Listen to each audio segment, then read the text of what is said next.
Aquí vemos un pasaje que da para una o varias predicaciones específicas para desmenuzarlo, pero nosotros vamos a aplicar este pasaje a la primera vez que en el contexto del Antiguo Testamento se menciona a Dios, al Dios creador, como el Dios de la provisión, más profundamente, como la provisión misma.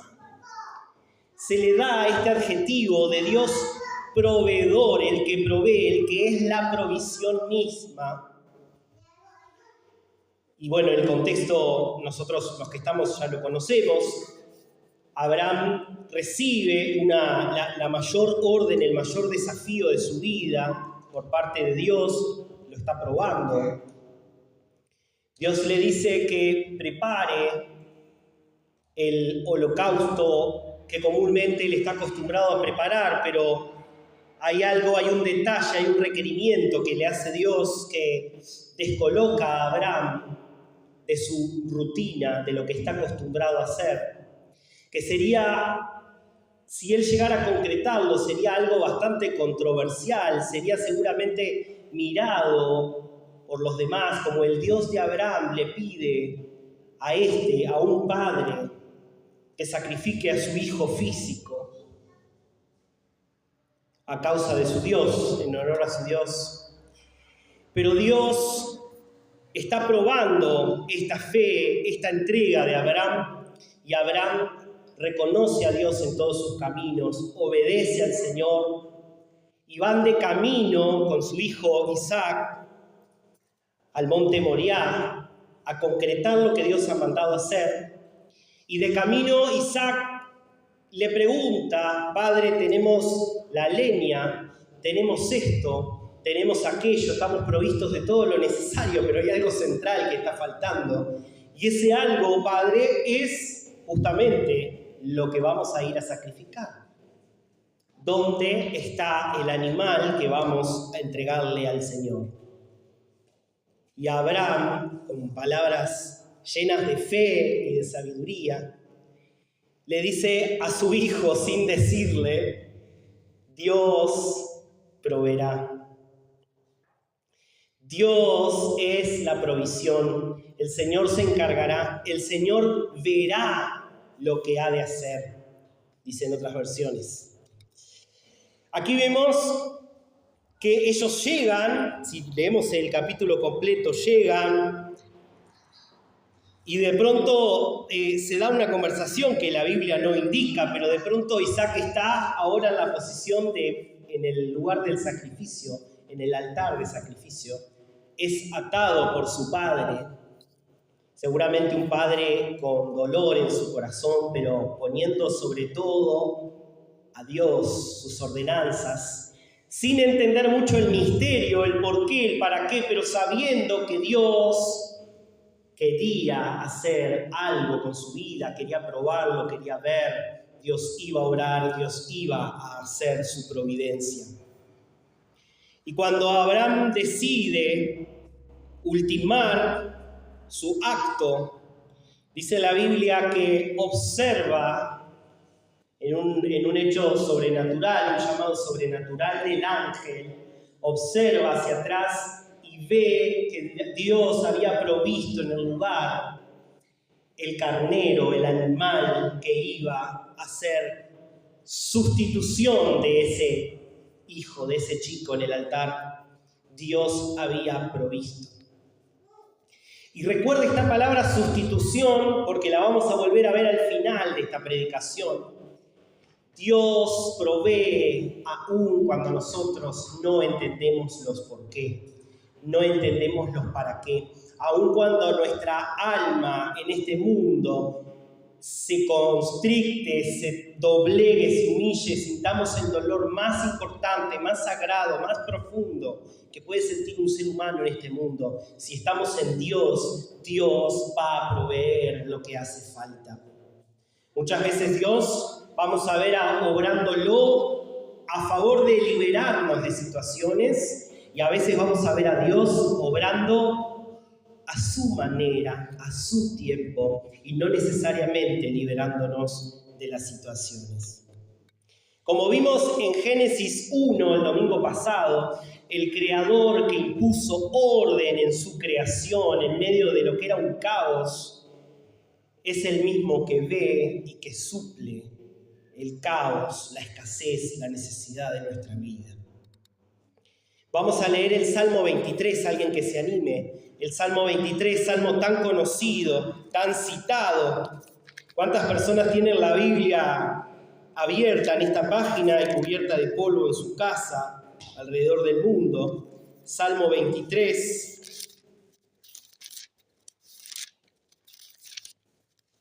Vamos a aplicarlo a la providencia divina.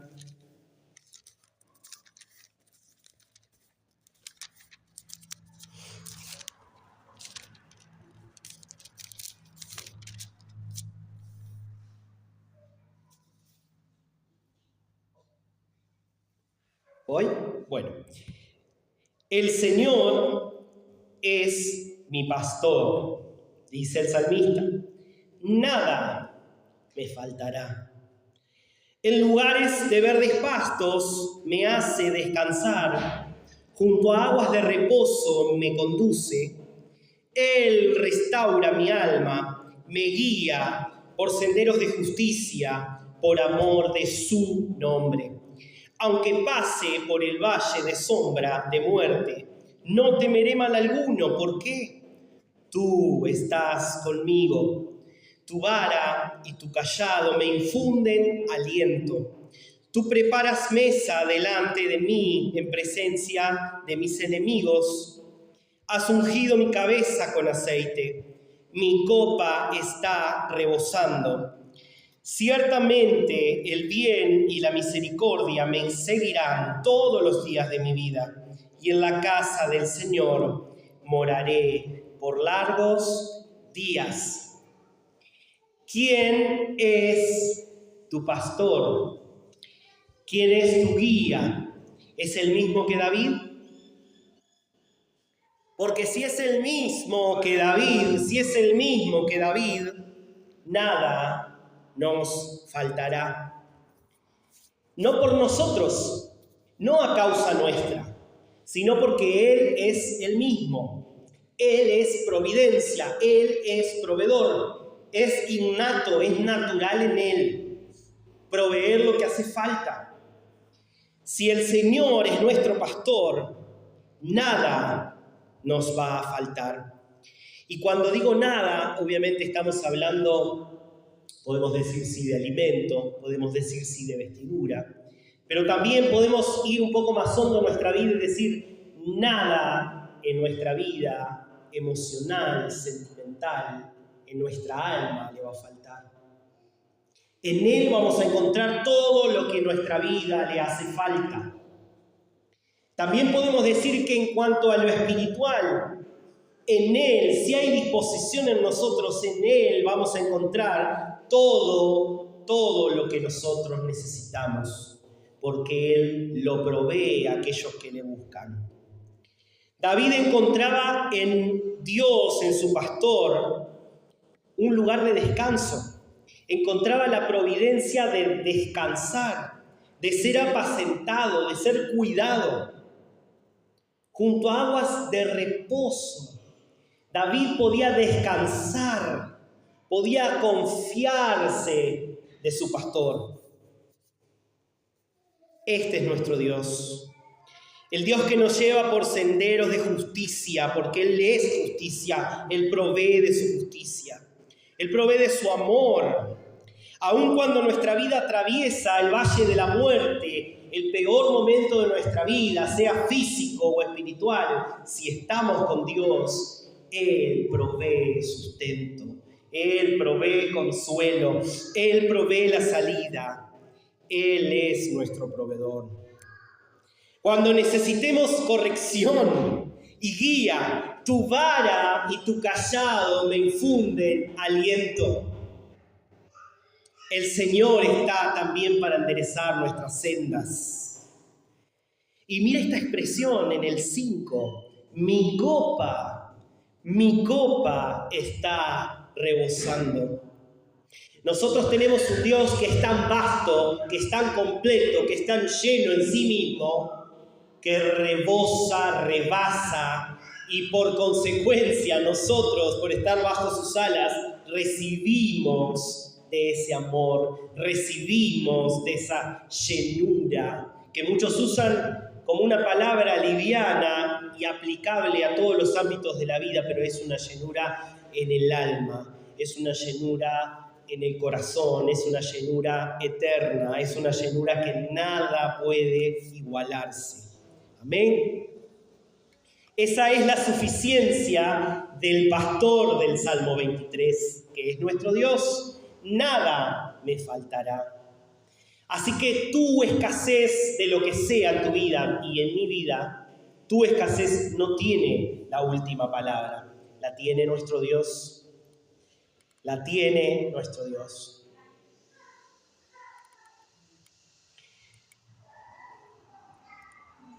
Vamos a ver ahora la providencia de Dios en el ámbito natural, en la naturaleza. La naturaleza que refleja su cuidado. Habíamos visto el domingo pasado que este Dios que crea el mundo, se involucra, lo conduce, lo sostiene. Dios no es un creador distante, sino, y no le dio cuerda al mundo y desapareció o se sentó a ver cómo funcionaba, sino que Él es un Padre presente e involucrado. Basta solo con mirar su creación, que está en perfecto orden y cuidado. Me gustaría que alguien pudiera leer Mateo 6,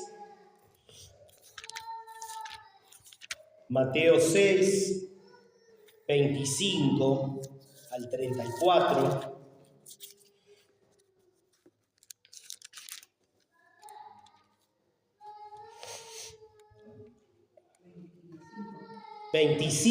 Mateo 6, 25 al 34.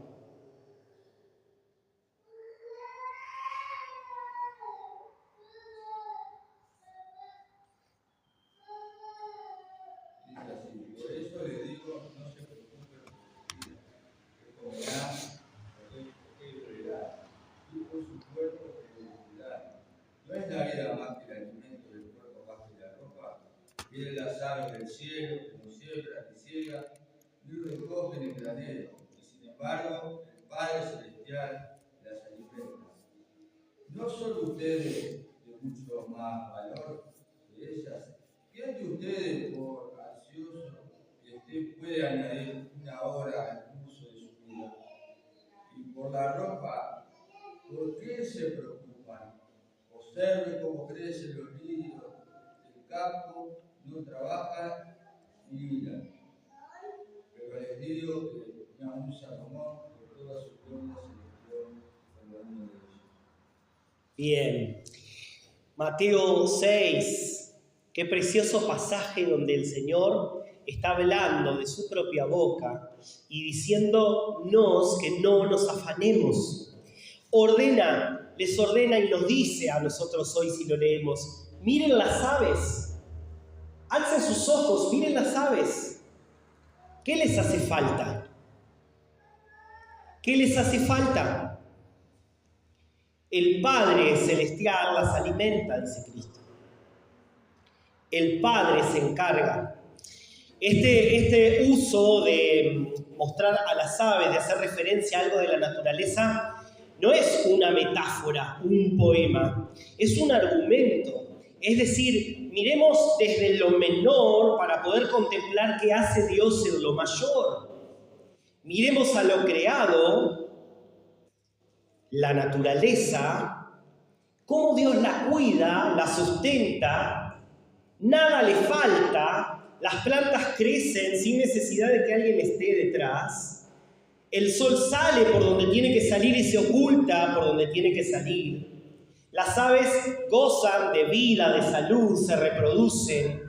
Los animales en ámbitos de libertad gozan plenos de su lugar, se alimentan. La cadena alimenticia continúa, la cadena reproductiva continúa. Todo está ordenado. Entonces, de menor a mayor, entendiendo que somos creación e imagen de Dios. Ahora, ¿cómo podemos decir que Dios no se ocupa de nosotros? Esta es la metáfora. Si Dios se ocupa en el más mínimo detalle, en aquello que no ha sido creado a imagen y semejanza suya, ¿cómo no se va a encargar de lo que sí fue creado a su imagen y semejanza? Si el Padre alimenta a seres sin capacidad de sembrar, dice Mateo, ¿cuánto más su responsabilidad moral es sobre sus hijos? Dios está al control.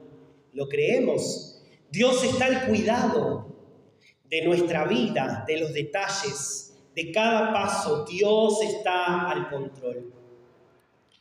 El afanarse, mis hermanos, o el ser afanado, significa, miren este significado, según el original, tener una mente dividida o distraída, con los ojos y los sentidos puestos en otro lugar donde no debe estar. Mente dividida o distraída. Y Jesús, al decir no se afanen, no estén afanados, nos está prohibiendo que nuestra mente esté dividida o distraída en cosas que no aprovechan. El afán es contrario a la voluntad de Dios. La voluntad de Dios, ¿cuál es? Que descansemos en Él, que toda nuestra vida, todos nuestros sentidos estén observándole, esperando de Él su providencia. ¿Qué es lo que va a hacer? Esa es nuestra respuesta. Cuando el mundo, o no el mundo, también la familia en Cristo, o la familia de sangre, o nuestros amigos, hacen la pregunta similar a la que hizo Isaac. ¿Y ahora qué? ¿Y ahora cómo? No falta. ¿Qué hacer? ¿Cómo seguimos? Nuestra respuesta de fe tiene que ser: Dios es proveedor. Dios hará. Dios colocará lo que tiene que ir donde tiene que ir. Dios es proveedor. Bien, miren esta parte donde dice: busquen primero el reino de Dios y su justicia, y lo demás va a ser añadido. Va a venir después, como colación de estar dentro y buscando el reino de Dios. Seteite o seteite es esta palabra buscar, busquen, buscar intensamente, constantemente. Viene del verbo, me anoté por aquí, viene del verbo seteo, que implica una búsqueda activa, investigación, esforzarse para encontrar o desear algo intensamente. ¿Cuánto nosotros, con qué intensidad nosotros deseamos la voluntad de Dios para nuestra vida? ¿Con cuánta intensidad? Aboquémonos a dedicarle tiempo, a dedicarle esencia, a dedicarle profundidad, a dedicarle realmente un momento provechoso de nuestra vida, la mejor porción, el mejor momento, lo mejor de nosotros, a buscar intensamente de Dios y su reino.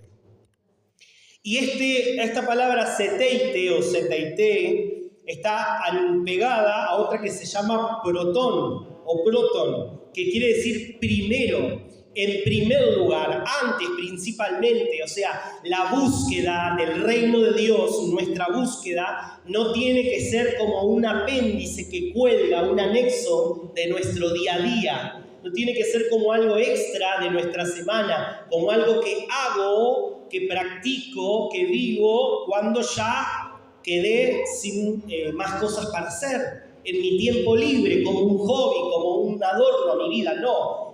El seteite es protón, buscar intensamente, pero ¿de qué manera? Primero, en primer lugar, antes que nada, principalmente, el reino de Dios y su justicia.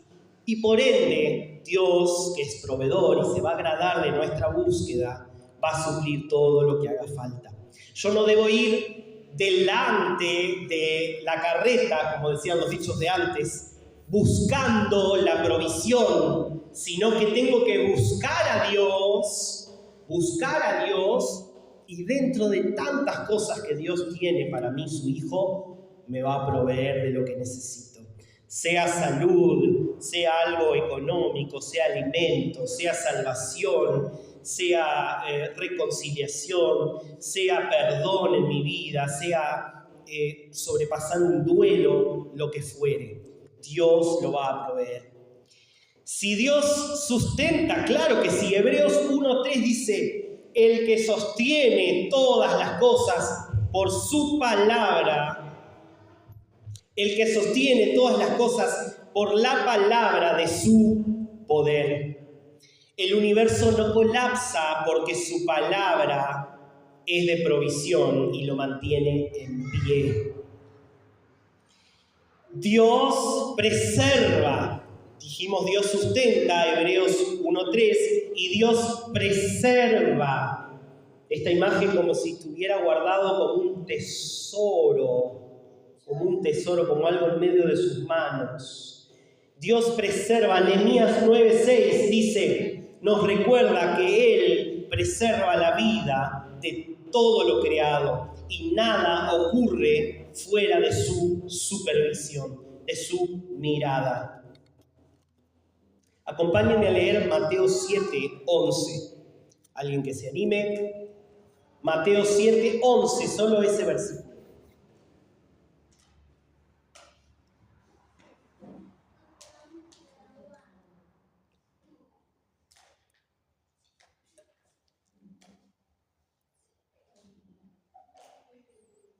Pues si a ustedes, siendo malos, saben dar buenas dádivas a sus hijos, cuánto más su Padre que está en los cielos dará cosa buena a aquel que le pide. Exacto.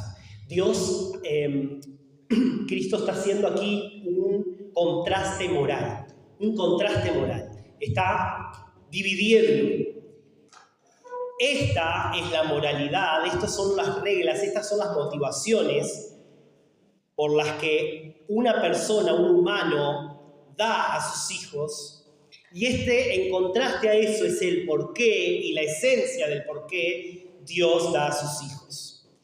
Dice Jesús, si nosotros, refiriéndose a nosotros, no Él, nosotros, los humanos, los padres humanos, siendo malos y caídos, pecaminosos, aberrantes, errantes en su camino, saben dar buenas cosas, dádivas a sus hijos, si son buenos proveedores de lo que sus hijos necesitan, siendo malos, caídos, errantes. ¿Cuánto Dios que en contraste a esto es santo, es alto, es sabio, es perfecto, no hay en él pecado ni sombra de variación? ¿Cuánto más Él sabrá dar a sus hijos lo que sus hijos necesitan? Y esta es una garantía. Si el ser humano en lo malo, en lo perdido, sabe mínimamente dar a sus hijos, ¿cuánto más Dios? Hagan esa multiplicación conmigo. ¿Cuánto más Dios? Dios es un Padre infinitamente bueno y generoso. Y dará a sus hijos no lo que piden, no lo que quieren, tal vez, muchas veces no lo que anhelan, pero sí lo que necesitan. Sí lo que necesitan, porque Él ve lo que necesitan.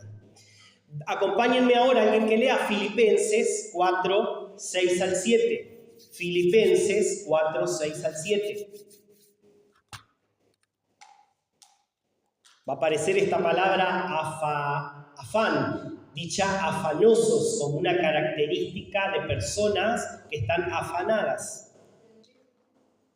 Filipenses 4:6-7. Recuerden que esa palabra afán significa estar dividido de mente y con la vista en cosas que no son el descanso de Dios.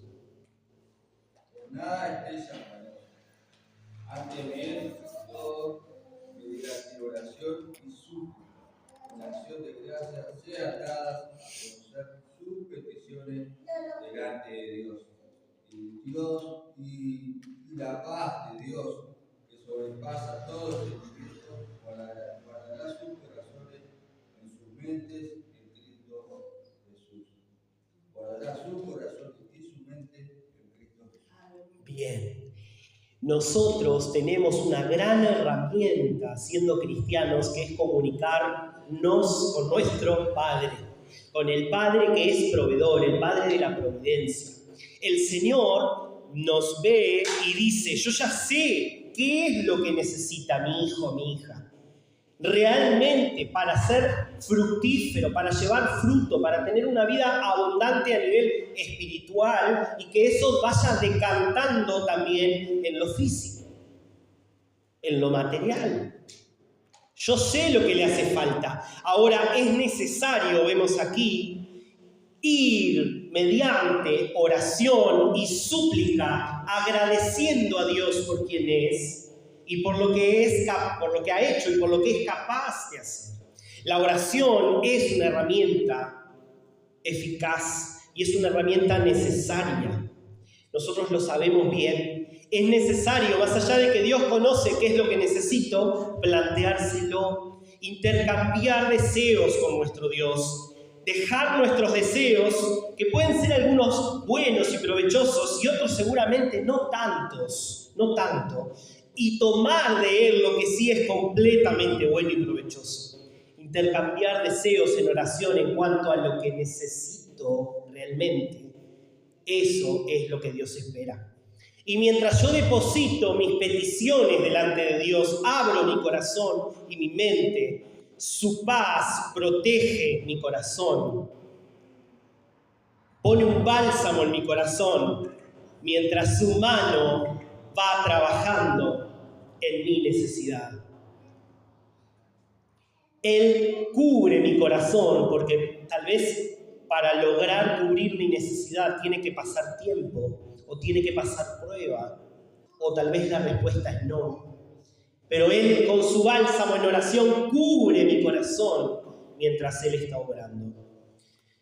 Su paz, la paz de Dios sobre el afán, y su paz sobre las preocupaciones. Vamos a ir concluyendo, y para eso les voy a pedir que vayan a Génesis 3, 14 al 15. Génesis 3, 14 y 15.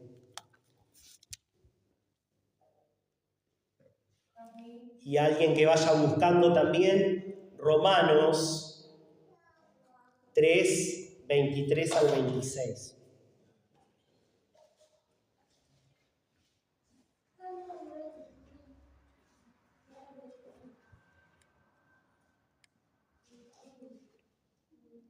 Dijimos Génesis 3, 14 al 15 y Romanos 3, 23 al 26.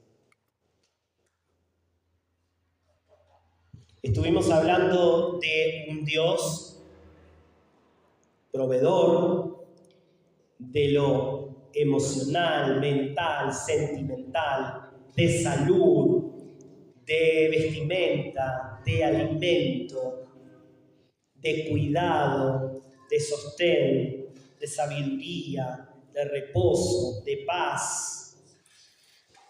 Y ahora vamos a ver cuál es la mayor dádiva de Dios a los hombres.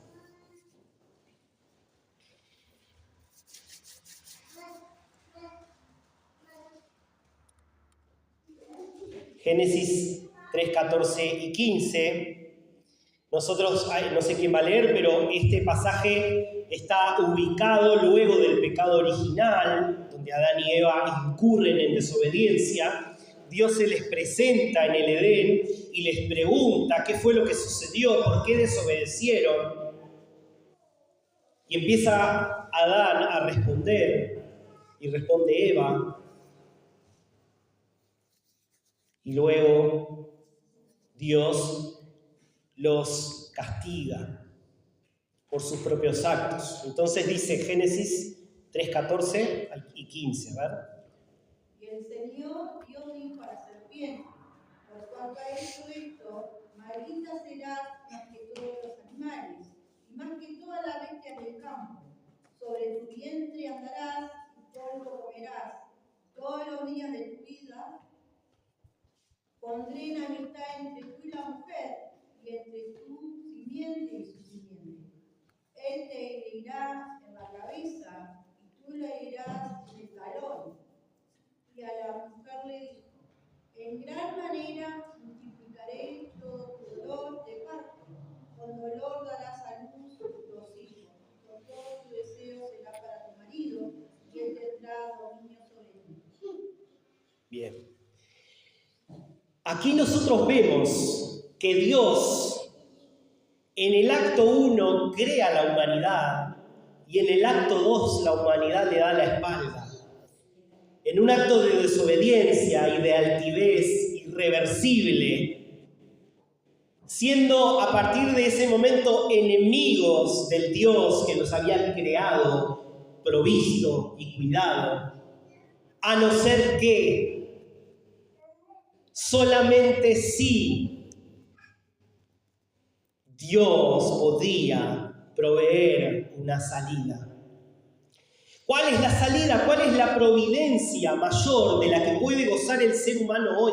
¿Cuál es la necesidad mayor del ser humano? A través de la historia lo ha sido, lo es y lo será. ¿Cuál es? ¿Cuál es la más grandiosa providencia, el mayor acto de cuidado, la más alta entrega de amor de Dios a nosotros, los necesitados? ¿Cuál es? Es aquel que pisaría la cabeza de esa serpiente, siendo él semilla, simiente, 100% hombre y 100% Dios. ¿Quién pisaría la cabeza de aquella serpiente que planteó el ingreso del pecado a la humanidad? ¿Quién sino Dios mismo? Dios mismo, el que creó los cielos y la tierra y puso todo en orden y coordinó todo y dio órdenes al ser humano específicas y fue traicionado por el ser humano. El ser humano le fue infiel, su altivez pudo más, su querer llegar a límites donde Dios le dijo hasta aquí, no le bastó. El ser humano incurrió en pecado, se hizo enemigo número 1 de Dios. Pero Dios, por su esencia de ser un Dios proveedor, un Dios que ve la necesidad y se apiada, tiene misericordia, promete desde el día 1 en el Edén que Él tendría la salida para aquellos que entregaran su vida a Cristo. Cristo es aquel que como semilla pisaría esta tierra aplastándole la cabeza al diablo de una vez y para siempre, teniendo la autoridad de la vida y de la muerte completamente. ¿Cuál es la necesidad mayor del ser humano? Es Cristo. Es una salvación eterna, duradera, y Dios también la proveyó. El ser humano le dio la espalda a Dios y el mismo Dios le sale al encuentro, sí dictando un castigo de manera justa al pecado del hombre, pero a la vez revelando su plan de reconciliación que tenía establecido desde la eternidad. Desde siempre, Dios ya tenía el plan A porque sabía lo que había de suceder. Romanos, lo voy a leer, Romanos 3:23 al 26, en Nueva Traducción Viviente, dice: pues todos hemos pecado. Nadie puede alcanzar la meta gloriosa establecida por Dios. Sin embargo, en su gracia, Dios gratuitamente nos hace justos a sus ojos por medio de Cristo, quien nos liberó del castigo de nuestros pecados, pues Dios ofreció, mire la provisión divina, Dios ofreció a Jesús como el sacrificio por el pecado. Las personas son declaradas justas a los ojos de Dios cuando creen en que Jesús sacrificó, miren la entrega otra vez, su vida al derramar su sangre. Ese sacrificio, dice Romanos, muestra que Dios actuó con justicia cuando se contuvo y no castigó a los que pecaron en el pasado, porque miraba hacia el futuro y de ese modo los incluiría en lo que llevaría a cabo en el tiempo presente. Dios hizo todo eso para demostrar su justicia, porque Él mismo es justo e imparcial y los pecadores los hace justos a sus ojos cuando estos creen en Jesús. Nosotros somos justificados porque a Dios le plació entregar a su Hijo como un obsequio, como un regalo. El Señor se inmoló por nosotros. Él puso lo que mayormente nos hacía falta, salvación, sin merecerlo. Jesucristo es la respuesta a la necesidad del mundo. Es el más alto y sublime regalo de Dios, la providencia misma de Dios. Dios no solo nos vio en falta, en carencia, en perdición y en necesidad, sino que se propuso proveer lo que sería la perfecta salida, la solución eterna. Entregó lo más preciado, su mayor tesoro, a su único Hijo, proveyendo así redención y salvación a nuestra vida. Miren, nuestra vida era merecedora de la más grande condena que puede existir.